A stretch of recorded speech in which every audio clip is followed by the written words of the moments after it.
We need to practice dying while we're still alive. Okay, hear me out. Because that's actually a piece of advice that was given to us on a road trip one time. And honestly, I think it's pretty brilliant, but it definitely needs to be explained. I'll get back to that in just a minute. But first, let me back up, give you a little bit of context. We all know that change is an inevitable part of life, right? But even if you understand that, even if you've accepted that, it's still scary when things change, right? It's still uncomfortable. Especially right now. I mean, the state of the world, every 24 hours, it feels like there's a whole new set of things to try and figure out how to navigate. And as we approach summer, for a lot of you, that means you're maybe moving on from one grade to the next, or maybe graduating high school, maybe going off to college, or maybe graduating college and stepping into, the quote unquote real world, whatever that is. But you're in this moment right now where it feels like a significant phase of your life is now in the rear view mirror. And out on the horizon, you see that there's something new coming. And you're standing on that sort of threshold, that transition point. So what if we started to look at that as a good thing? A moment to say goodbye to our past selves and welcome in something new. So on one of our road trips one time, we got to meet a guy named Roy Raymer, and he's the one I was quoting at the beginning of this video. He offered us a really unique perspective on change.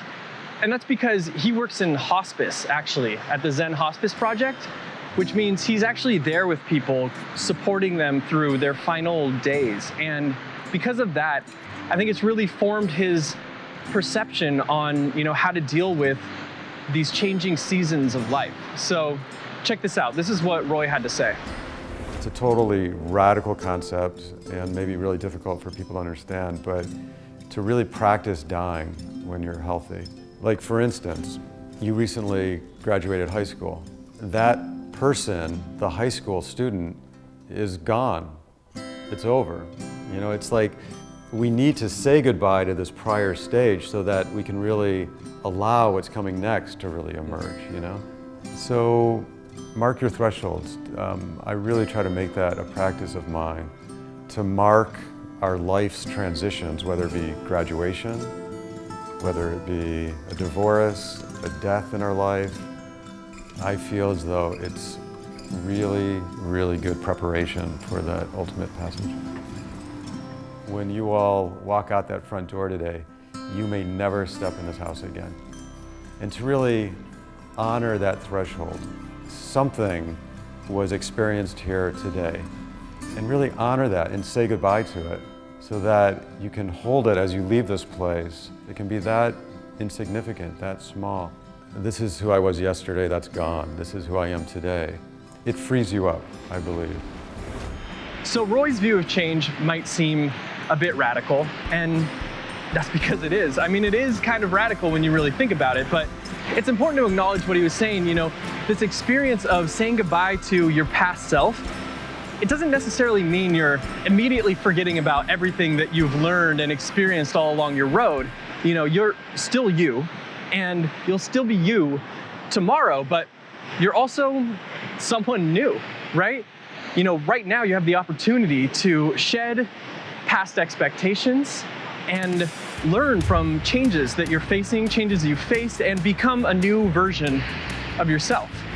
So what is it that you would like to let go of as you cross this threshold and say goodbye to an old version of you? Is it fear, maybe, or stubbornness, or maybe it's just a resistance to change? And it's not like you can just magically create a whole new you overnight or anything like that, but you can become aware of those things that you'd like to let go of. Those traits about yourself that you may not love so much, you could kind of leave those in the past with that past version of you. And this is really an ongoing thing. This is an experience that's going to continue throughout your life.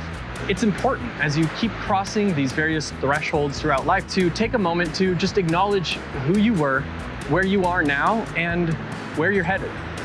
All right, so for all you soon-to-be graduates, for instance, how can you mark this big, important moment of graduation and step out into the next best version of you?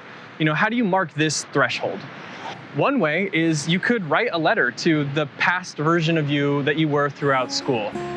Thank that person for all the hard work that they did and all the experiences that they had, and then say goodbye. You could just let them know that you're about to open up a new chapter on a whole new you with new expectations and new goals and a new outlook. And it might feel weird talking to yourself, kind of like it does for me right now, but it can really help you separate that pre-grad you from a post-grad you. Now, as for the new version of you, what's that person going to be like? What are they going to think? What are they going to feel? You're now free to open up this new version of yourself to any of the possibilities that tomorrow can bring. And that's what marking your thresholds can do. All right, so if you're ready to start creating the next new, oh my God, I'm getting dizzy from all these spins. Okay, so if you're ready to start creating this next new version of yourself, then check out our new book, Roadmap.